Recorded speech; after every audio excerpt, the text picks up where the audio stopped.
SDP maths tutorial में आपका स्वागत है।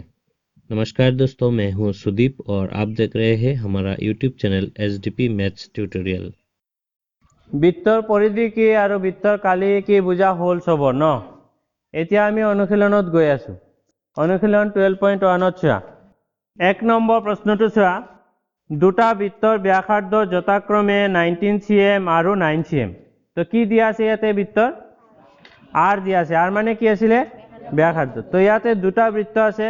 এটা বৃত্তৰ ব্যাসাৰ্ধ হ'ল কি 19 cm হয়নে সেন্টিমিটাৰ আৰু এটা বৃত্তৰ ব্যাসাৰ্ধ হ'ল 9 সেন্টিমিটাৰ। এটা বৃত্তৰ ব্যাসাৰ্ধ নিৰ্ণয় কৰা যাৰ পৰিধি বৃত্ত দুটাৰ পৰিধিৰ সমষ্টিৰ সমান। এতিয়া দুটা বৃত্ত ইয়াত দিয়া আছিল নহয়। এই দুটা বৃত্তৰ পৰিধি প্লাস কৰাৰ পিছত যি পৰিধি আহে এইটো হ'ল আৰু এটা বৃত্তৰ পৰিধি হৈ যায়। তো ইয়াত বৃত্ত কেইটা হ'ল তিনিটা।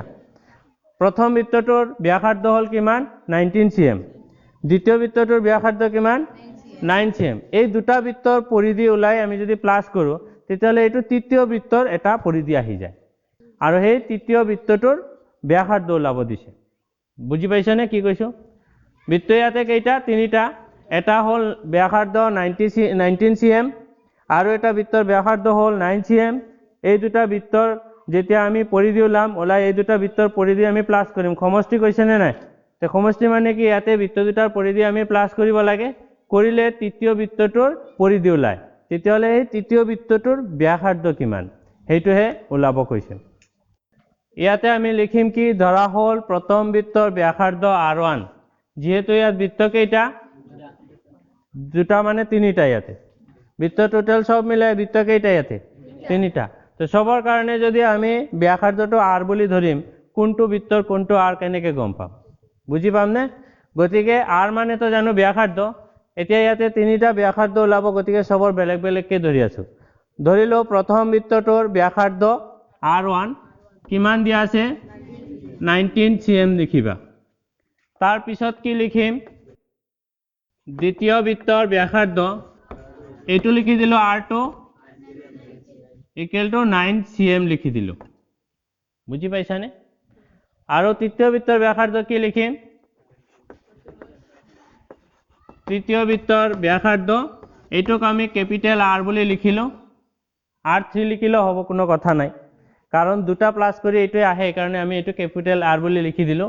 তৃতীয় বৃত্তৰ ব্যাসাৰ্ধ ক্যাপিটেল R ইকুৱেল টু এইটো কোৱেশ্চন এটা আমি ওলাব লাগে। বুজি পাইছানে সবে?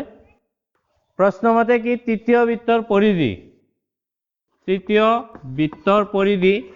ইকুৱেল টু প্ৰথম বৃত্তৰ পৰিধি প্লাস দ্বিতীয় বৃত্তৰ পৰিধি। পাইছানে এই লাইনটো বুজি? তৃতীয় বৃত্তৰ পৰিধিটো কি হ'ব প্ৰথম বৃত্তৰ পৰিধি প্লাস দ্বিতীয় বৃত্তৰ পৰিধি কৰিলে কি হ'ব তৃতীয় বৃত্তৰ পৰিধিটো ওলাব। তো তৃতীয় বৃত্তৰ যেতিয়া পৰিধি ওলাম তেতিয়াহ'লে তৃতীয় বৃত্তৰ পৰিধিৰ ফৰ্মুলাটো কি আছিল? পৰিধিৰ ফৰ্মুলা কি আছিল? তো ইয়াত আমি লিখিম 2 পাই r মানে ইয়াত তৃতীয় বৃত্তৰ পৰিধি মানে কিমান আছিল r মানে কি হ'ব ক্যাপিটেল R। তেতিয়াহ'লে ইয়াত আমি কি লিখিম 2 পাই ক্যাপিটেল R লিখিম। 2 পাই r পৰিধি লিখিছো কিন্তু তৃতীয় বৃত্তৰ ব্যাসাৰ্ধটো ক্যাপিটেল R ধৰিছো কাৰণে ইয়াতে r টো ক্যাপিটেল লিখিলো।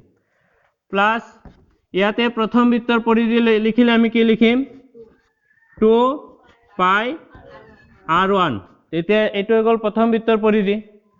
তাৰ পিছত প্লাস লিখিম দ্বিতীয় বৃত্তৰ পৰিধি মানে 2 পাই r2। বুজা হ'লনে?